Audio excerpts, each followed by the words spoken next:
Diolch yn fawr iawn, Mr Speaker. I'm extremely grateful to you for accepting this point of order.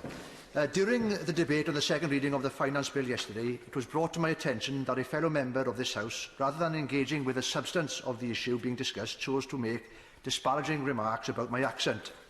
This is unfortunately not the first incident of this kind in this place. There was a well-documented incident a few weeks ago involving a Scottish Member of Parliament, Mr Speaker.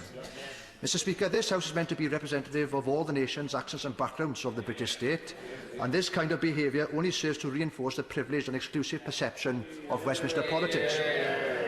Mocking an accent is a very serious matter, as it ultimately undermines an individual's or a group of people's identity. I would like to seek your advice as to whether this behaviour, that of a member mocking an accent of another member of this House, is befitting of this place. And can I put on record, Mr Speaker, that I am extremely proud to be Welsh and of my accent. And I'm very grateful to the honourable gentleman for his point of order, and indeed to him for his courtesy in giving me notice of it. He's absolutely right to raise the issue, and not least in view of our recently expressed determination to treat everybody in this place, be that person a member or a member of staff or somebody working with members or other reasons present on the estate. Personal mockery of one another, and members come in all shapes and sizes with a wide diversity of accents, national origins and ways of speaking, is wrong, and to many people it constitutes a form of bullying.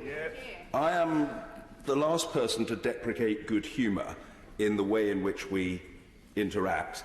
I may on occasion myself have caused offence by my extraordinarily ineffective mimicry, for which I apologise. I have been known to seek to imitate the Father of the House, the Right Honourable and Learned Gentleman, the member for Rushcliffe, who's been a friend of mine for well over 20 years. As I say, my efforts at imitating him are usually pretty feeble, and they've always been undertaken in a friendly,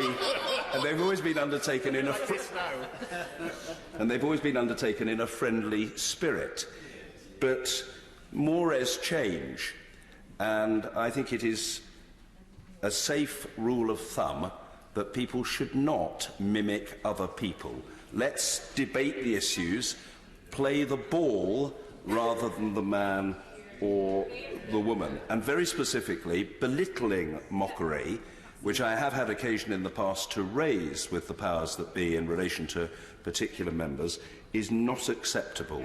The honourable gentleman is absolutely right about this, and I hope it will not be necessary for the issue to be raised again, or for me to have to repeat what I have in good conscience just said to the honourable gentleman and to the House. Perhaps we can leave it there.